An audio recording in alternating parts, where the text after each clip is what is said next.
मुर्गी की कीमत। एक दिन तेनालीराम बाजार से गुजर रहा था। वहां उसने देखा कि मुर्गी खाने के सामने भीड़ लगी हुई है। तेनाली ने वहां खड़े लोगों से पूछा कि वहां क्या हो रहा है जो इतनी भीड़ लगी है। किसी ने तेनाली को बताया कि एक गरीब किसान गलती से जौ का भारी बोरा एक मुर्गी पर गिरा गया और मुर्गी मर गई। मुर्गी छोटी सी थी, 5 सोने के सिक्कों से अधिक उसकी कीमत नहीं थी, पर मुर्गी खाने का मालिक अड़ा बैठा था कि वह उस किसान से 50 सोने के सिक्के लेकर ही उसे जाने देगा। उसका कहना था कि अगर मरी न होती तो 2 सालों में यही छोटी सी मुर्गी 50 सिक्कों के बराबर की मोटी मुर्गी बन चुकी होती। झगड़ा बढ़ता ही जा रहा था। तभी किसी की नजर राजा के अष्टदिग्गज दरबारी तेनालीराम पर पड़ी। लोगों ने हटकर तेनालीराम के लिए रास्ता बना दिया।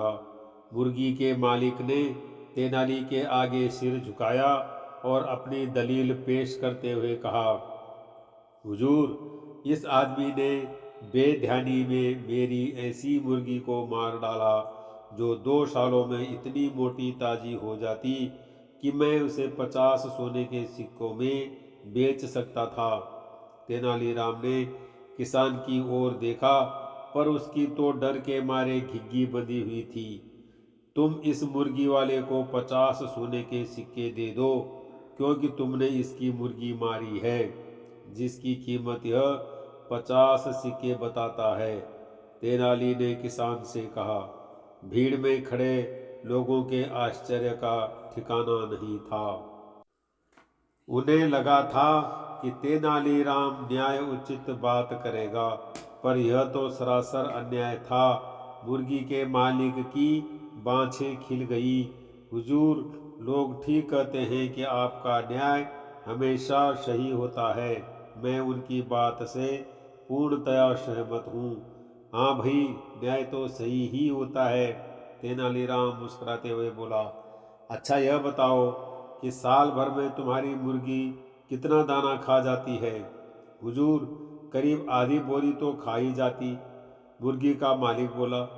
तो अगर यह मुर्गी जीवित होती तो 2 वर्षों में कम से कम 1 बोरा दाना तो खा ही जाती, है ना?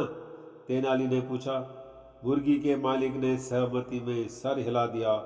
तो तुम ऐसा करो कि वह 1 बोरी दाना इस किसान को दे दो, क्योंकि उसे खाने के लिए तुम्हारी मुर्गी तो जिंदा है नहीं।